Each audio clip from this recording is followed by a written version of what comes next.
Welcome to the first ever Punjabi Villans show. We're joined here by Guri, Monnie, Jags, Ricky, Sonny, Sam, and also Dev. Welcome, boys. The first ever Punjabi Villans show. It's taken us a while. Yeah, baby. But the season restarts next week. Now's the perfect time, right? Yeah, man. Yeah, man. Looking forward to it. See how it goes. Good. Yeah. What our last result was it Leicester? Our last result. Yeah, that was. Yeah. Well, it was our last result, result, and it was our last result in a friendly as well. Yeah. Hey. That's true. That's very true. It's precious. What was the end result? Was it 3-0 or 4-0 at the end? Wow. Yeah, I think. Debatable. They beat us 4-0. Yeah. I don't know who's recording it. Probably just a staff member, isn't it? I think it was one of Trezeguet's friends. How about there's about 20 million replays on that videos. one news channel.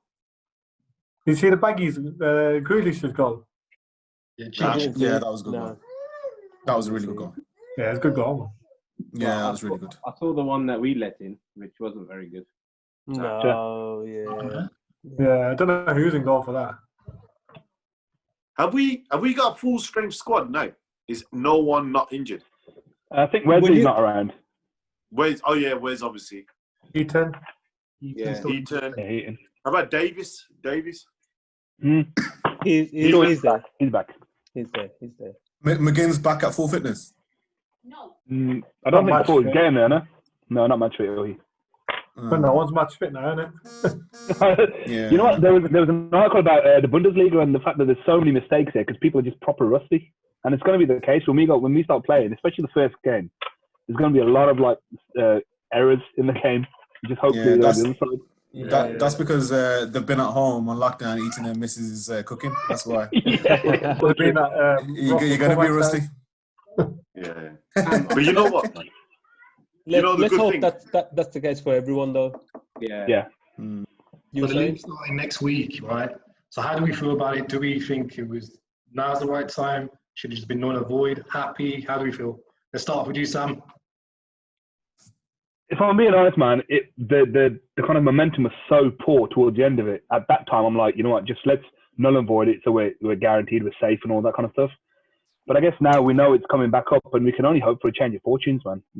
We couldn't have carried on that slump. We've had some time with the squad. We've got a couple of players back. There's got to be a change of fortune. There's got to be some oomph in the team. Yeah, there's a lack of desire, but what seemed like a lack of desire, fella. Now, hopefully, now with having a bit of time, having that rest, getting a few players back, having that initial time now to get the players together and say, "Come on, this isn't good enough." So there is optimism there, but it's cautious optimism as usual. Villa fan, innit? Well, I think that's been the way for the last couple of seasons. Rick, what do you think? You know what? I've got crazy optimism, man. Reason being is because other than Wes and obviously maybe Heaton, we've got a full strength squad. And when we've had a full strength squad, we've played wicked, man. Like if you saw us, I mean, obviously everyone saw us at the beginning of the season, we were like either smashing teams or you were close to winning those games, right? So we've come on a bit. Now we've got Mcginn back and we've got all full strength squad. And let's be face it, everyone was getting on Wes's back. Wes ain't in the picture, and we got Samatta. Yeah, and Samatta looks quality. So I've got a bit of crazy optimism about this year. That now we can regroup. We've got all the players back. We actually can. I reckon we can climb right up the table. Close to the lower end of the mid-table bit. I reckon we can get well out of it. I think we got a bit rocky at points, but now we've got a full strength squad. It'd be worth, I think we can add something to the Premier League now. We just need a couple of results pinned together, innit? You're right in that sense. As soon as we get 2 or 3 results, we're up the table because it's so tight down there. Yeah. But if say Samatta gets injured, that's it. You're down to no strikers. Yeah, there is that. We've got our Swansea City third position, Kitman's brother or something like that. Oh, yeah. And we got Davis. We got Big Keenan. Yeah, but firepower in it. Need Big Wes back. If Samatta and Wes were both fit, do you reckon Dean Smith will start on both? No. Nah. I don't think He he would wouldn't. suit Stall. No. He's very stubborn. He's You'd have to change your formation. Yeah. But it'd be a good option, like, to if you think about it, if we're kind of struggling towards the end or we need a couple of goals, imagine sticking them two big fellas up. But I think that's been one of our issues is that there's no plan B. We just continually do the same thing for 90 minutes or 95 minutes or whatever. There's no plan B. There's no reaction to the game's tactics, the opposition's tactics, I should say. That's what was really frustrating me. I find fatigue being the problem. You know, we do so well throughout the whole of the game, and then come 70th minute, you see plays like Luis start dropping and he loses the ball quick, and then you get Duja, who's in the middle as well with him. Nakamba.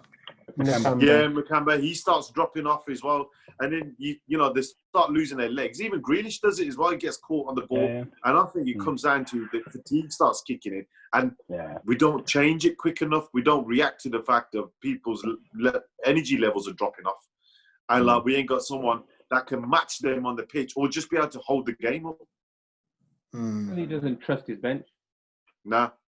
But do we think? It's a shame though, because I was just going to say that it's a shame he doesn't trust it, because the likes of Horahan coming off even playing right. Okay, yes, Nakamba is a better defensive midfielder, but actually he's passing around stuff, but he doesn't give that left foot wing that Horahan gives it, and a set piece delivery. So maybe getting him back in the swing of things, getting him back in the squad, and actually getting him playing more regularly, giving him a bit more time. He might be a bit slower. He might not be playing that defensive war too as well as Nakamba, but actually, you know, we've tried that a few times. Let's give him a shot. Yeah, you could be right there. You could be right, but in my opinion, I really think like Horahan is more of an attacking player. He's got more prowess going forward. You know, that he's got his free kicks. He's got his set pieces. He can put a ball through. He can score from outside the box. Where Nakamba, I was surprised to hear an article the other day where he was the second best interceptor in the Premier League. Has anyone seen that? No. I think there was someone like Rodri in there. You guys know Rodri, obviously playing for Man City, and Nakamba was the second best tackler in the Premier League compared to his stats for the minutes he's played. So that was quite interesting to me. You know, when I seen that, but I don't know. Where did you find that data? Was that Disney? He wrote it himself. The Punjab Times.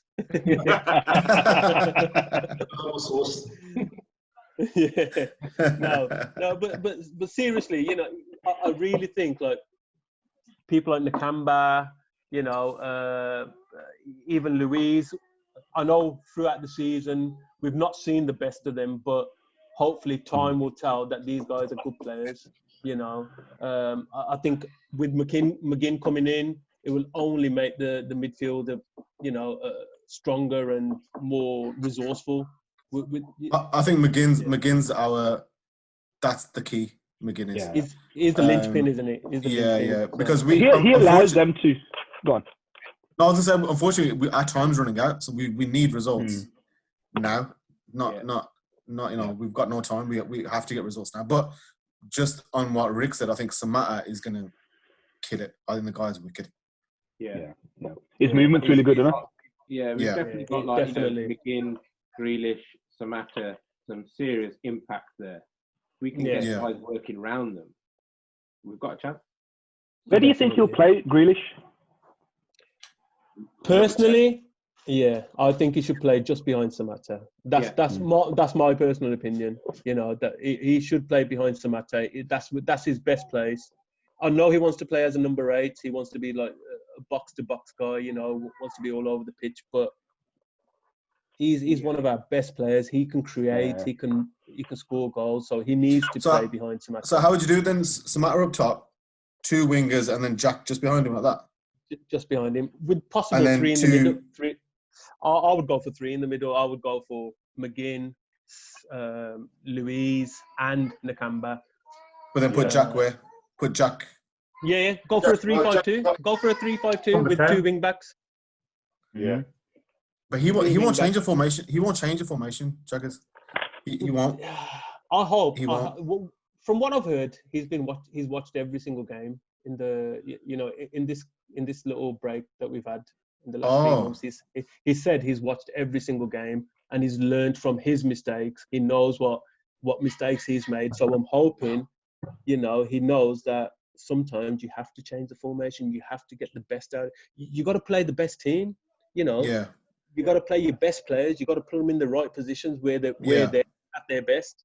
See, one of the problems we have right now is that if either El Ghazi or Trezeguet either tire or they get injured or whatnot, we haven't got that like-for-like replacement on the wings as well.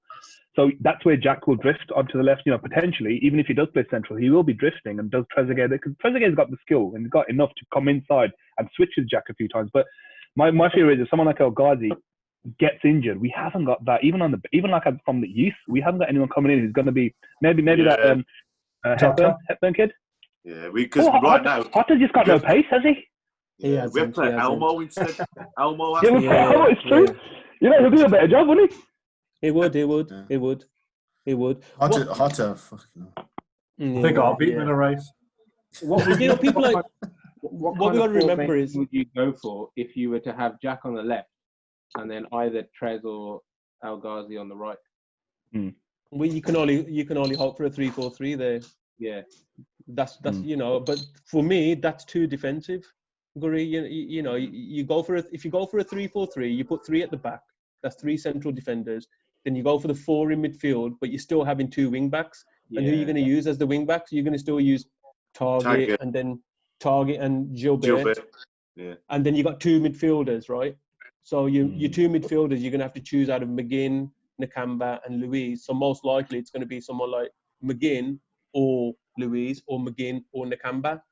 Yeah. My personal opinion, and then you go for the 3 strikers, right? So then you go for Jack, Samatta, and then whoever, Trezeguet or El Ghazi.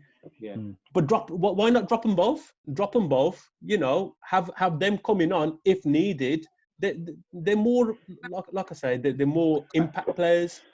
So maybe play a bit more narrow. Yeah. To drop El Ghazi and Trez, that's a ballsy move, man. I think. At this point in the season, he ain't gonna do that. I mean, he's gonna have to keep. I mean, he'll change 1 or 2 things. I don't think he'll be a complete maverick and completely change the formation and everything. I think he's gonna play similar to what he's at, and try and improve their game ability, and then possibly think about just upping levels. That's all I can see, because, like I said before, we played really well at the beginning of the season when we had a full strength squad. We need to cut out the stupid mistakes as well, don't we? We got full strength squad, absolutely. but I can't see him changing it completely to what he's not out of his comfort zone. But why does it, Rick? Though, why does he need to change it completely? What I'm trying to say is, why doesn't he play game by game? Why does he have to stick to the same formation every single game? Have a similar team going into every single game. Why doesn't he, play to his strengths and look at the opposition and try to attack their weaknesses? So what I'm trying to say. It's not much output though, isn't it? You might not have confidence in this squad. You only got El Ghazi and Trezeguet, and they're not. But that's where the 2 different formations come into it. So you can start off with a 3-5-2 or a 3-4-3, depending on who your opposition is. Boys, remind me, this season when we have changed it to a back 3, how have we got on? I think it initially started at when we bought Conser and all them lot. Yeah. I think it started well, but then after that... It was hit and miss. Yeah, it was hit and miss. Yeah. But what you got to remember is some of these guys have never played in the Premier League before. It's the first season for them. So for them to get used to the speed of the speed of things, and obviously the intensity of the Premier League was totally different. The thing is, I think one important thing is that, with Samatta, against Bournemouth, even though he scored, with Samatta, you've got to put someone up alongside him. You've got to get someone close to him that he can feed off. If he's isolated up front and he's running around like a headless chicken, no chance. He's not going to do anything for us. You're right. You're right there. That's why we either needed 2 up front so he could feed us, or get the flick-ons, or he flicks whatever. Or like what Jaggers was saying, is you need Jack literally just behind him, and he's always following him and trying to put him through. But obviously, the problem is that Jack likes to carry the ball a long way. He doesn't like to play with his back towards the goal. So the problem is, if you're having someone up top with Samatta, you need someone who's used to playing with the back, goal to the back. Jack likes receiving it and running with it. So the problem is then he's just going to come deeper and deeper to try and collect the ball. So if we have it, if we are playing two up front, maybe we have the Aghazi playing in and around, because Samatta's flick on and you've got someone speedy around him, and then leave Jack a little bit deeper to maybe dictate a little bit. I don't know. I mean, you're right, Jack. What Jack said before about these players, first time in the Premiership, if you look back before we got relegated, a lot of those players have gone on to do really good things. But just at the time, they were a little bit inexperienced. Some of the foreigners, a little bit inexperienced. And actually, they're okay. But at that time, the timing, because whether or not the pressure was too high, we just were in a bad rut and we eventually were going to go down. These players are similar. We've got to give them some time. But like Monnie said earlier, we just ain't got that time. So who is the best crosser that we've got? Almo, yeah. It's Almo. Target. So I'd put shouldn't we in there as well. Shouldn't we play our best crosses with Samatta up front? But this is the thing, good shout. Good shout. Definitely. You know that we've spoken about this before. That Samatta's strengths. I think majority of Samatta's goals that he scored in that Belgium league has been from his head. And that was look at the cup final. Yeah, exactly. Great goal. Exactly. But why would he choose Elmo over Ghazi? Gilbert. Or Gilbert, Or Gilbert. We've got to talk about, obviously, no crowd and how that's going to affect us. Now, if you look at games against like Watford, where the crowd made a massive difference and took us across the line. But I feel like it's probably happened since the McLeish era. But the minute we drop one goal or we're 1-0 down, it seems like end of the world. The moan and groan every time we lose a ball or a sloppy pass. It's going to be, I think it's going to be interesting now to see if the players can clear their mind when they're 1-0 down. What can they do to lift themselves up? Because I feel sometimes Villa Park doesn't help themselves. Yeah. But except for that game against Watford this season where they really carried the team across the line, and it's a shame not to have a crowd there. And Villa Park on its day is a rocking atmosphere. But how do you guys feel about no crowd? Let's go with you, Money. It's got its pros and cons, because I was there in Everton, and that's the best atmosphere I've ever seen at Villa Park. We won that game, and it was just unbelievable. That's when the crowd are behind you, though. And if our form at the end of this kind of current campaign has got anything to go by, the crowd will be nervous, like you said, which will make our players nervous. So maybe it's a good idea that the first couple of games it will be kind of on a level playing field, and the players aren't feeling the reactions from the crowd, especially when we're at home and if we go a goal down or if we're struggling. So if you're asking me whether it's a good idea or how it will affect us, I think it will affect us in a positive way. I'm going to say that. I think it's going to be a positive thing. Yeah. That's good. Ricky, I agree because away form is so shocking. It can't get any worse. Yeah, so the fact that we're not playing away to the opposition's home fans, it can only work in our favour, because it's so far this season we've been like next to awful. Like, I think how many games we won away? 2, maybe 3. Not many.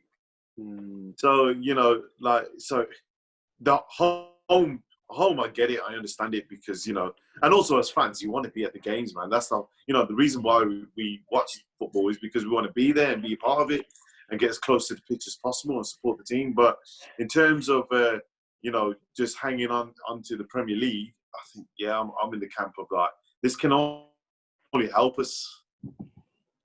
Yeah. It's going to be a big thing, because obviously players feed off adrenaline. I think coming to the last part of a game, is that adrenaline going to still be there? Or do they feel that these games are going to feel like a training match? Or you need that fire. That's probably the only thing I think that we're going to be missing is that True. crowd to put that fire in. True. But we are hoping. I mean, we've got some good quality in our team, and let's just say that they've got the mentality that is a little bit of a training match. Yeah, hopefully they've got the coaches shouting at them. But actually, quality-wise, we're up there. We should be up there. We've got some really good players. So if they can drop the anxiety side of things and actually play their football, then maybe not having, like you said, not having the crowd on your back in terms of a poor pass, you're moaning here, or they've already got favourites, so they've got people they're going to pick on anyway. So if that pressure isn't there, then possibly it allows them to play naturally. But I agree 100%. It's that catch-22 because that adrenaline, the pump you get from the crowd, a tackle, off the post kind of jobby, one of those lifts it, and you can see the momentum shifting in games, can't you? With that, and you're not without that, all you're going to get is Dean Smith shouting from the sidelines. And is that going to be enough for him?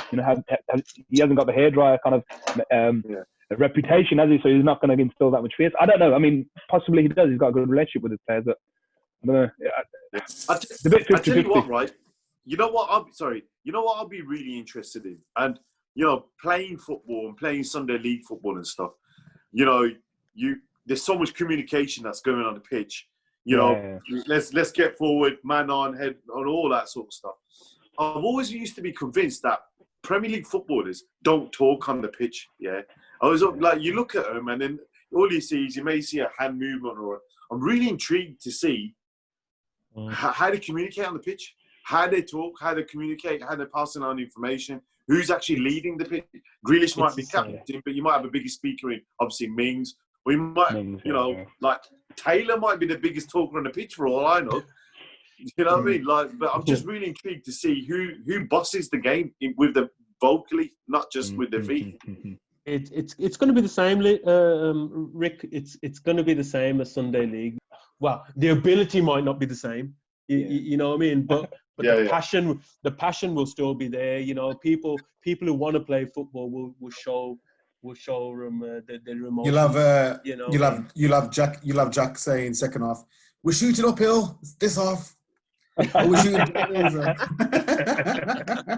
yeah, exactly. Yeah, you're gonna hear Grealish's accent now. Yeah, you go. For fuck's sake, you'll need subtitles for Mcginn. Yeah, exactly. Yeah. So, dear. Obviously, going into our next game against Sheffield United, what do you say, if you're Dean Smith, what do you say to the players and what do you expect from the players? Let me just quickly give you some Sheffield United stats. They're 2 points off fifth right now with a game in hand. Before the break, they only lost 1 in the last 5, right? And they played City in that period as well. Their manager's probably pumping them, reminding them, carry on where you left off. And if you look at their away form as well, one of the key things is they're a tough team to beat. Played 13 games away. They've drawn 7, won 4. They just seem like a very tough team to break down. So, if you're Dean Smith, what do you say to the players, and what do you expect from the players? Let's go with you, Jags. Honestly, if I was Dean Smith, I'd be saying, these guys have come from the same division as we were last season. There wasn't much difference. Well, in terms of positionings, they finished second, if I'm right. Did they come second in the league? They didn't win it, did they? We come through playoffs. Technically, to me, that means third. We come through the playoffs. So why are they doing so much better than we are? Personally, I don't think they've got better players than us. So why are they doing better than we are? It's got to be in terms of motivation. It's got to be in terms of it's not ability. It's certainly not ability. I know we've got better players than them. I might be a bit biased there, but definitely. No, truthfully, we've got a few internationals in the team. We've got a few players that are breaking towards international stage. There's people like Mcginn, who's one of the best, Scottish international player. He's hardly played this season, but why has he got that award? People can see there's people like you know, Man United and so forth bidding for some of our players. You know, they want some of our players. People were laughing at the times when we paid £26 million for Mings. And now, what's he worth now after a season in the Premier League? You know, at the end of the day, you know, I remember speaking to some of my colleagues at work and saying, you watch Mcginn, you watch Jack Grealish, you watch Mings, they're going to be £150 million, I'll tell you, after this season. They were laughing at me. They're not laughing no more when Man United are looking to bid 80 million for Jack Grealish. They're looking at 40 million for Mcginn. You know, Mings, I'm not sure what's he worth, but, you know, at the end of the day, I know we've got the ability, but so we just need to put it together. We just need to get together and do the job on some of these teams. You know, we've got the ability. Some of these players have broken into the England team. People like Mings and, you know, Jack Grealish, I know definitely would have been playing at the European Championships this year. I reckon. I mean, why can't we draw inspiration from what we did last season and have that 10 win in a row? You know, we were down and out last season up until that run that we had. And no reason. People are writing us off this season. So why can't we draw inspiration from last season and say, you know what, lads, people have written us off last season. They're writing us off this season. This is what we did. This is how we did it. And, you know,